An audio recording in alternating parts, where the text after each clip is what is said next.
When it comes to certain things, they just never know how to say die and they never know how to go away. Well, for the Detroit Lions, this is one conversation that they have gotten wholly tired of. But we're going to have it once again, so stay tuned. What are we?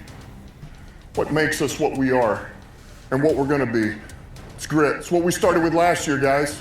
Doesn't matter if you have one ass cheek and 3 toes. I will beat your ass. Can definitely compete with the big dogs. 10-5 end zone touchdown Detroit Lions. You guys are unbelievable, man. I'm telling you. We are driven by Detroit. Hello, Detroit Lions friends, fans, and family members. Welcome on back to another episode of MCM Motor City Mania. I'm your host, David T. Pike. And as always, we're diving on in. Folks, I'm going to tell you something right now. When it comes to certain conversations, when it comes to certain narratives, when it comes to certain things about football, there comes a point where you just grow weary of having the conversation. You kind of just get to this point of just absolutely getting wore out about it. Well, here's what I can tell you. When it comes to this conversation that we're about to have about this narrative today, I'm going to say this.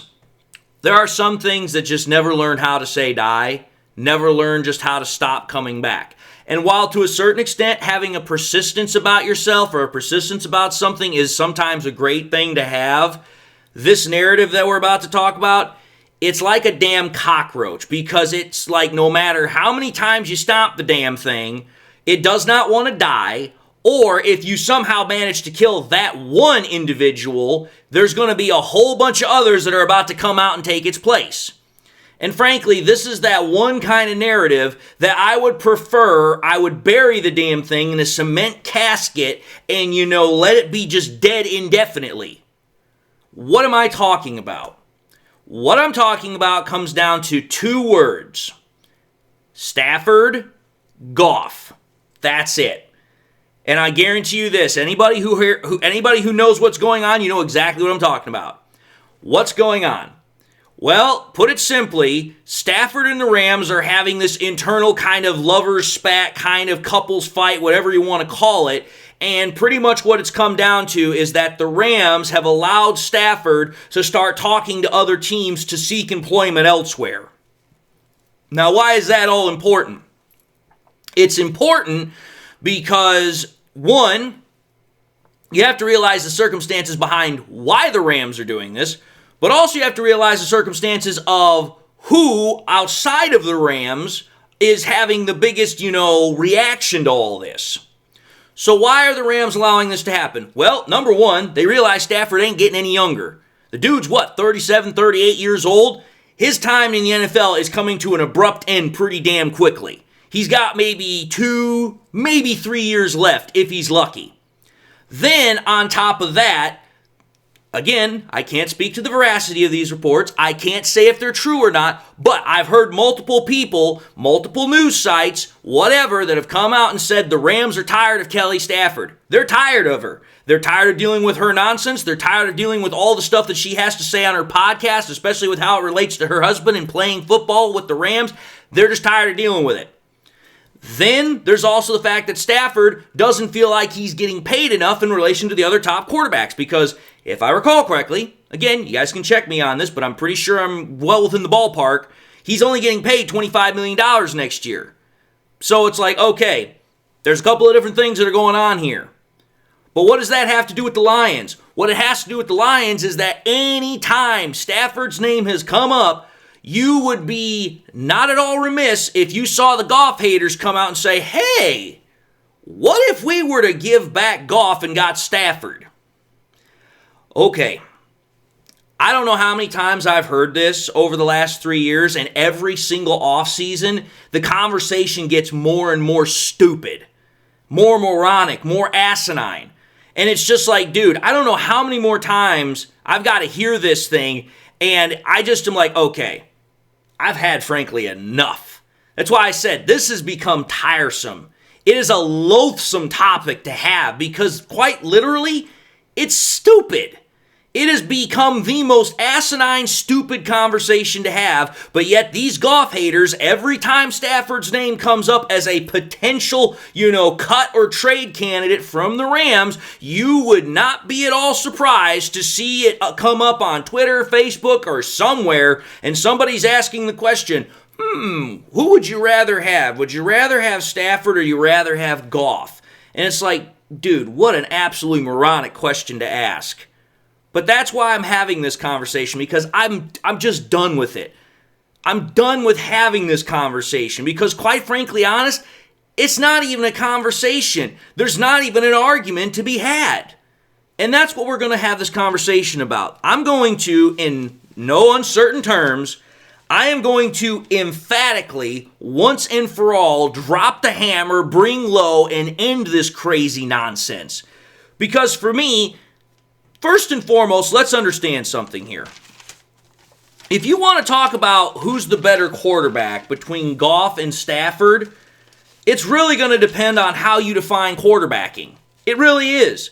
Some people are going to say, it's all about the physical tools. Some people are going to say it's a combination of physical tools and production. Others are going to say, all I care about is what the dude does on the field on Sunday. Does he get you wins? Does he produce?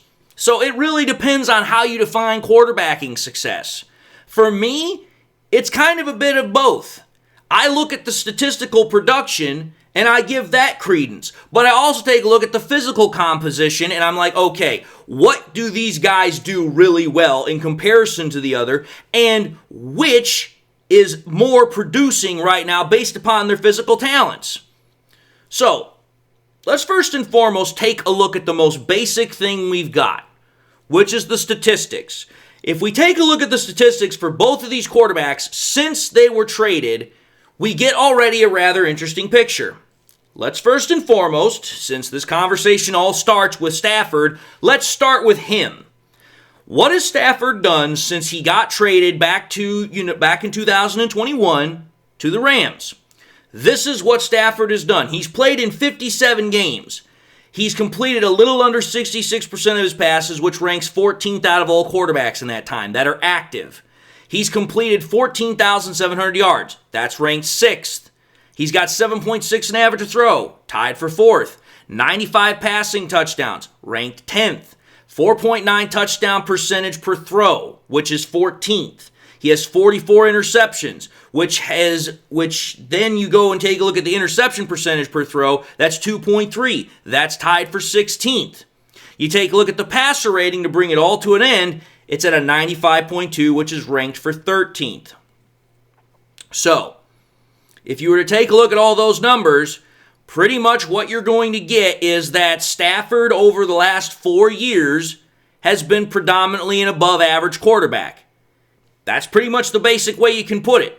He's got one that's at 16, but everything else is above 16, but you've only got 3 that are above 10 or at 10. So pretty much if you do the averages, Stafford's been an above average quarterback, statistically speaking. That's just the way it is. Okay, so that's Stafford. What about Goff? Here's what Goff has done. Now, granted, he's played 8 more games, or I should say appeared in 8 more games than Stafford. But during the same time frame, 2021 to 24, Goff has put up 67.9 completion percentage rate. That's ranked 4th out of all active quarterbacks. He's posted just a smidge under 17,000 passing yards. That's ranked 2nd. 7.6 an average to throw, just like Stafford, tied for 4th. 115 passing touchdowns, ranked 4th. 5.2 touchdown percentage per throw, ranked 9th. 39 interceptions, 1.8 interception percentage per throw, which is ranked 3rd. And a 100.2 passer rating, which is ranked 4th. Okay. I don't really have to speak too highly on this. I don't really have to stress too hard, or I don't think I should, but it's pretty plainly obvious that when it comes to the two quarterbacks, Goff quite literally spanks Stafford's ass out of the damn known universe. Now, I know some people are going to say, well, David, you're not factoring in the fact that Stafford missed 8 games or is 8 games less than Goff. Oh, but I did. Because here's the thing, folks. Let's just do some quick math here. if Stafford has thrown 14,700 yards, if I divide that by the 57 games he's played in, you get a nice number. I think it's like, 270 something or 250 something yards, whatever the case it was. So I then said, okay, let's multiply that by the 8 games to get it to where Goff would be at. You want to know what it comes up to? Had Stafford made the average for all the games that he missed in comparison to Goff, he still would be short of Goff. He'd have only 16,763 yards. So he would still be about 100 yards short of Goff. I did the same thing with the touchdowns. I did the same thing with the interceptions. I took a look at the averages. I multiplied it by 8, added it to his actual total. He would have 108 touchdowns and 50 interceptions. So again, well short of the touchdowns, but also would have even more interceptions. So it's like, no matter which way you slice it, Goff has been more productive, not only in terms of efficiency, but in terms of actual quantity as well, in comparison to Stafford. Now, I know some people are not going to give a hoot and hanny or give much care when it comes to stats or analytics, Dan Leonard. Anyway, the point of the matter is, while some people might not give a damn about stats, they might not give a damn about analytics, I'm going to tell you this right now. You should. The reason why is because if stats didn't matter, nobody would record them. It's kind of like go back to what Vince Lombardi said. If nobody cared about the score, they wouldn't keep it. Well, if nobody gave a damn about stats, they wouldn't keep them either. The reason why I'm saying that is that stats on their own, yeah, you know what? They tell a pretty picture, but that's it. But here's the thing. If you put the statistics into the actual circumstances of what's been going on during the time frame you're looking for, they make a damn world of difference. Let's just take a look at this. Here are some reasons why the thought process of getting rid of Goff for Stafford is absolutely sheer lunacy. Reason number 1. Let's just think about this, folks. You have people that want to say that Stafford is better than Goff because of the fact of, oh, he's done this, he's done that, he's got a better arm, blah, blah, blah, blah, blah. Okay. Well, here's one that I know I've heard multiple times about Stafford. That Stafford went and won a Super Bowl. Okay. I know this. I acknowledge it. But let's be fair and honest with ourselves here. Number 1, Stafford was given a damn golden goose of an opportunity. Let's just call it for what it is. When Stafford got traded from the Lions to the Rams, he could not have walked into a more perfect situation had he asked for it. Let me explain.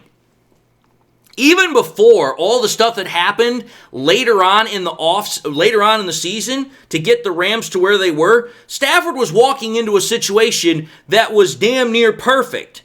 He was walking in, he had an offensive genius for a coach, supposedly, in Sean McVay, a quarterback whisperer. He had all of that nonsense. Then, think about this. As time went by, he got even more help.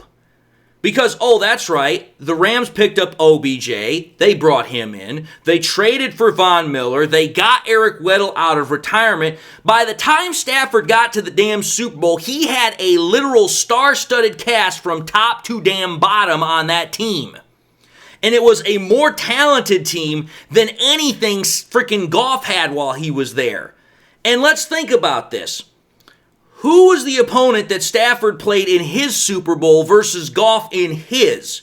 So Goff, with a lesser talented team, went up and played against a much more superior opponent than Stafford did. So Stafford had a superior team and played an inferior opponent, whereas Goff had an inferior team and played against a superior opponent. But yet, let me recall this correctly. Stafford beat barely a pretty much upstart Bengals team. And if not for the fact that freaking, Von Miller and freaking Aaron Donald were in Joe Burrow's face the entire last drive, who knows what would have been different.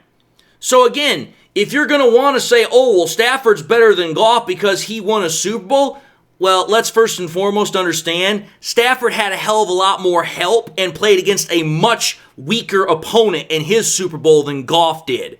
Because, I'm sorry, if you're going to talk about the Patriots under Tom Brady versus Joe Burrow against the Bengals, who pretty much were the definition of a Cinderella story, it ain't no damn comparison. And don't you even try to make it. Otherwise, you're going to look like the biggest fool that ever walked the face of the earth. So that's number one. Number two. Let me just put this one out there for you. If we want to take a look at Stafford and you want to offensively take a look at everything, what did Stafford have to do once he came into LA other than to learn a new system? He didn't really have to do much. He didn't have to break in new coaches.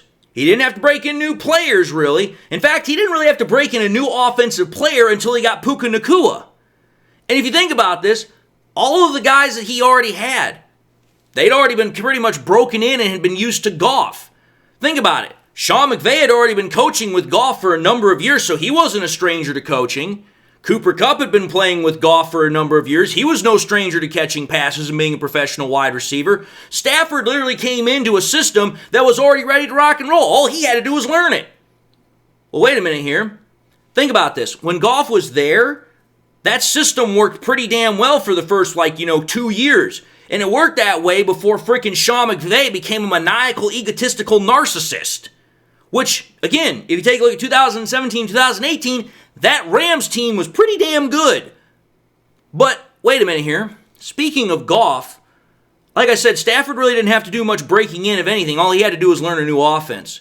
Whereas Goff had to do what? Oh, that's right. He had to learn a brand new offense. In fact, he had to learn two brand new offenses because he first had to learn Anthony Lynn's offense, which was an absolute disaster. Then he had to learn the offense that he, John Morton, and in essence Ben Johnson all put together in 2022, but I digress. But think about this. Goff had to break in a brand new head coach in Dan Campbell. He had to break in a brand new offense coordinator in Ben Johnson. He had to break in a brand new right tackle in Penei Sewell. He had to break in two brand new wide receivers in Amon-Ra St. Brown and J-Mo. Had to break in a new running back in Jahmyr Gibbs. Had to break in a new tight end in Sam Laporta. And again, like I said, learn a new offensive scheme and playbook. That was all within the first year and a half that Goff was here in Detroit. And oh, by the way, while that was all going on, Goff also had to deal with all the negative damn fans as soon as he got here, and also was learning how to instill a new culture that Dan Campbell was trying to bring in. So Goff had to deal with all that bull crap with literally the first, year and a half of being here. Whereas Stafford, all he had to do was literally just swoop on in and just take all the accolades after all the work that Goff had pretty much done there to lay that groundwork. That right there makes that a completely different conversation. And you can say I'm, broad brushing the whole situation of Stafford learning a new playbook. But let's understand something here. How many damn offensive coordinators and how many head coaches had Stafford gone through while he was here in Detroit? Learning one more damn new playbook and new play scheme was not going to be that hard. Especially with Stafford getting all the golden child and golden boy treatment from freaking Sean McVay. Wasn't going to be that hard. Not in comparison to what Goff had to go through once he first got here. It ain't even comparable. So that's number two. Number three on why trading for Stafford and, getting rid of Goff and going to all that hassle is just absolutely asinine. Let's think about this. Third, if Stafford is somehow so much better, so good, and, all this nonsense with working with a better coach and Sean McVay and Goff always folds in the big moments, blah, blah, blah, blah, blah. Okay, answer me this. Out of the 3 times since the trade that Goff and Stafford have played each other head-to-head, why is it that Goff is 2-1? Oh, and if you were to include before the trade, Goff is actually 3-1 against Stafford. Just saying. But also, while both quarterbacks since the trade have had 2 division titles, let's think about this. Stafford's division titles have literally been separated by 2 years because he won a division title the first year he was there, and he just won a division title this year. But in between those two was 2 division titles won by the 49ers. What about Goff? Oh, that's right. He's won 2 division titles back-to-back. Winning back-to-back is pretty damn hard, even if it's a division title. You can diminish that all you want, but being on top in your own division for 2 straight years, especially considering how hard the NFC North division was this year, that's a pretty damn fine accomplishment. But hold on here just a second. When you think about it, in the 4 years since the trade, not only has Stafford not won back-to-back division titles like Goff has, Stafford has never once secured the number 1 seed while he's been with the Rams. Because think about it. In the 23 season, the freaking Rams were what? They were the 6th seed or the 7th seed, something like that. And then, again, I think they were the same thing this year when they went into the playoffs in 2024. And the year they won the Super Bowl, I think they were the 4th seed. Stafford's never once has held the number 1 seed with the Rams, whereas Goff just accomplished that this year. So again, vastly different. But just to add further insult to injury here, what have these guys done in the biggest game that they've played? Because think about it. The biggest game that these two have played in against each other was by far and large the 2023 wild card matchup game when Stafford returned to Detroit for the very first time. Well, what had happened? As we all know, Goff led the Detroit Lions to their first playoff victory in 30 plus years. But how did the two stack up against each other comparatively?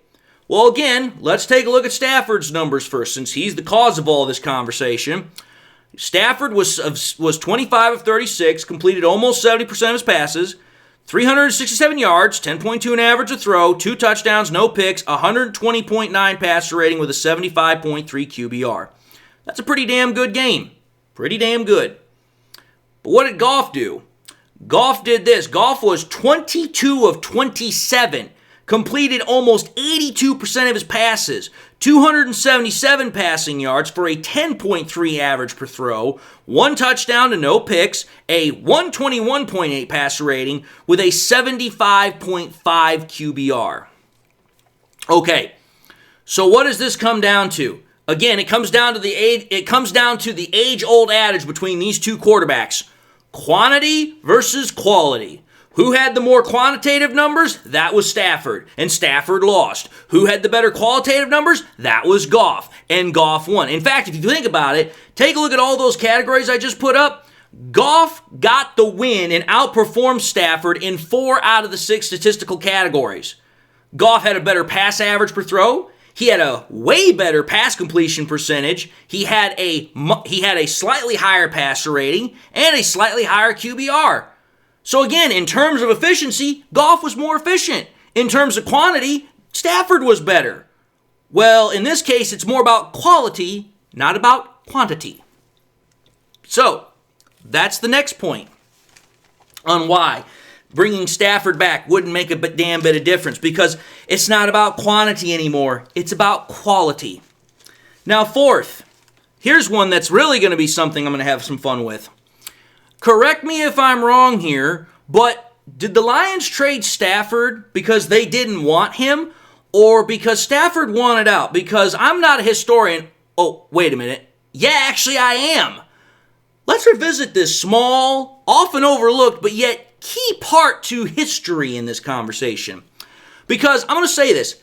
I applaud the fact that Stafford, for a decade plus, put up with all the misery of playing here. But you know what?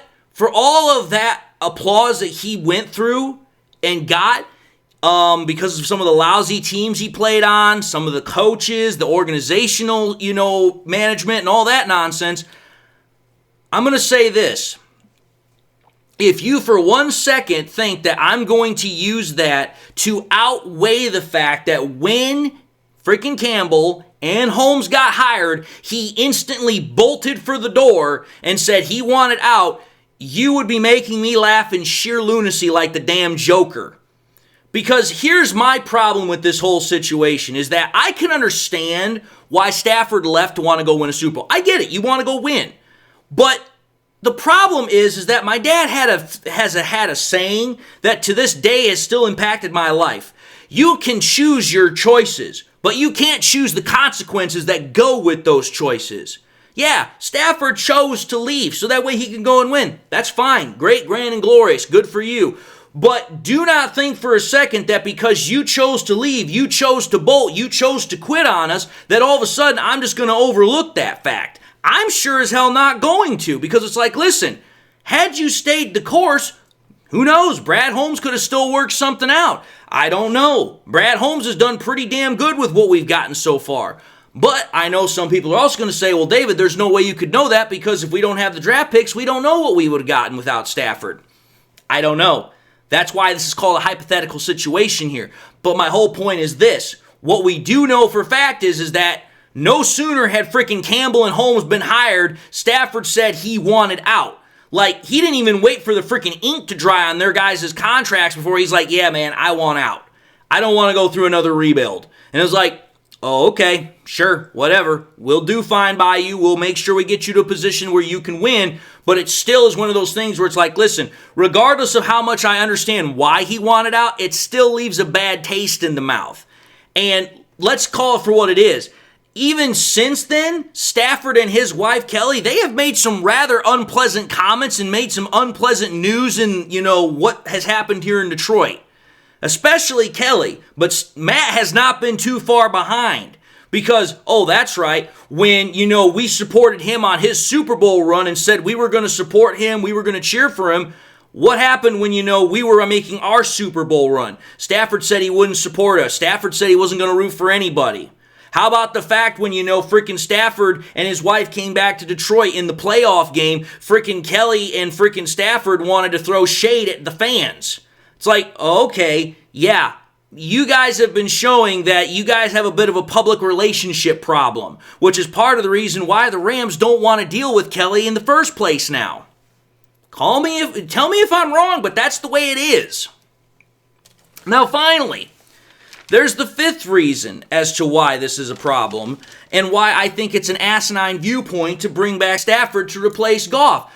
Does anybody seem to forget to remember? But the fact is that this is a pretty self-evident point, but yet it's also a pretty bum-fuzzling point that Goff haters can't seem to grasp. Goff has a no-trade clause in his contract. And oh, by the way, that contract was a 4-year, $212 million contract. So the only ways the Lions are going to get rid of Goff is either they let the contract play itself out or they cut him. Which, I can tell you this right now, there is no way they're going to cut him. Why? Because one, it would be cap suicide, but also two, Goff is a top 5 quarterback. There's no way they're going to cut him. And let's just put it further. Let's just further drive home this nail. Why would you cut a quarterback that, per your own GM, Brad Holmes said that he is just starting his prime, who just posted his best statistical season? Why would you get rid of him when, oh, that's right, Stafford has not posted a 4,000 plus passing yard season, 100 plus passer rating season, or 30 plus passing touchdowns in a season in 4 years? You want to know how I know that? Go and check it out. He didn't post any of those things in 2024, 2023, or 2022. The last time he did it was in 2021. That's a bit of a problem for a guy that's wanting to be paid like a top quarterback, but yet hasn't been producing like one.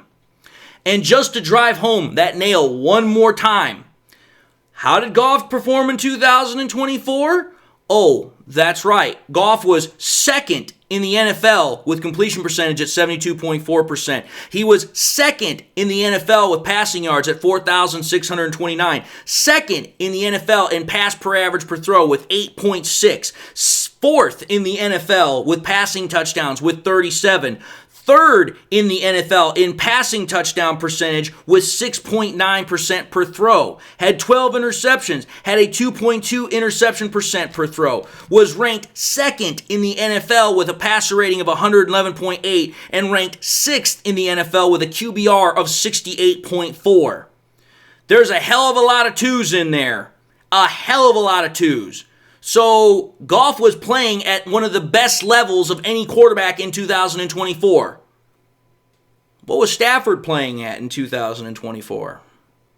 Oh, that's what he was playing at. He was ranked 19th in completion percentage at 65.8%.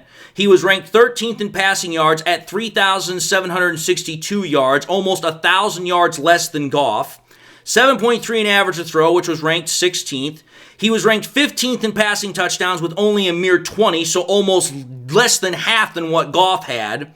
Had a 3.9% touchdown percentage per throw, which was tied 24th.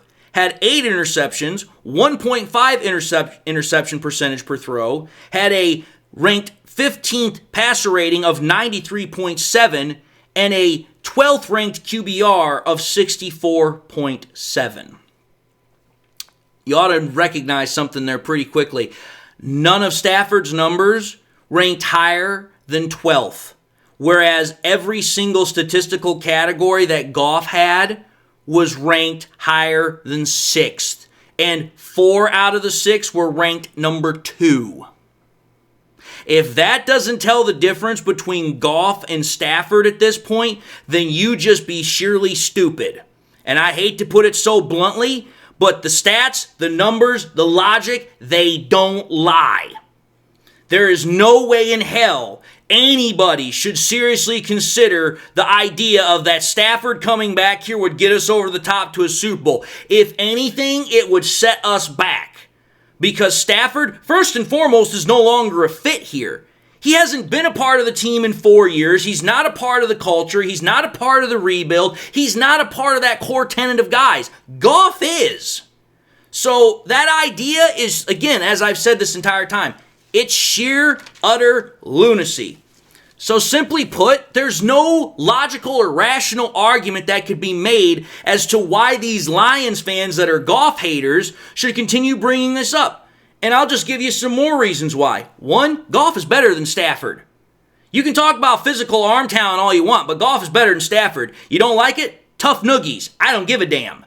Reason number 2, Goff has produced better than Stafford. I've already proved that in multiple parts of this episode. Reason number 3, Goff has won more than Stafford. I mean, for crying out loud, 2 division titles back-to-back when frickin' Stafford couldn't win us 1, or 2 win playoff games when Stafford couldn't win us 1. Goff is the franchise quarterback. Goes back to that no-trade clause and the fact that he has a 4-year, $212 million contract. Goff is more of a local hero now, a local hometown hero than Stafford ever was. And finally, Goff has done more for the Lions than Stafford ever did. As far as wins, as far as success, the whole 9 yards. So, I'm going to say this before I end my episode. Can we please, for the love of God and all things good and decent in this world, stop with this idiotic notion of bringing Stafford back and that somehow Goff is inferior to Stafford? Because both of these are overwhelmingly based on easily disproven falsehoods. And I just did it. So, having said that, I'm going to end this episode by saying thank you all for watching yet another episode of MCM Motor City Mania. If you like what you saw, by all means, highly encourage y'all to watch the next episode. Also encourage y'all to do one of these 3 things: like, comment, and subscribe. If by chance you subscribed in the past and you forgot to do so at the time, I want to highly encourage y'all, please make sure you hit that bell notification icon so that way you guys never miss any more content I push out. Also want to highly encourage y'all, please, to share this content with your Lions friends and family members. Share here on YouTube, Twitter, Facebook. Share anywhere and everywhere you possibly can. Also want to highly encourage y'all, please, make sure you guys, whatever it is, whether you guys have been a long-time viewer or this is your first time watching me, I hope y'all learned something from this. I hope y'all got something from this. Even if you may not have liked it, hopefully that's something that you got from it. But I also hope everybody out there has got something in their life that makes them happy, makes them smile. God bless, my friends. And until the next time we meet, I'll see you all in the next episode.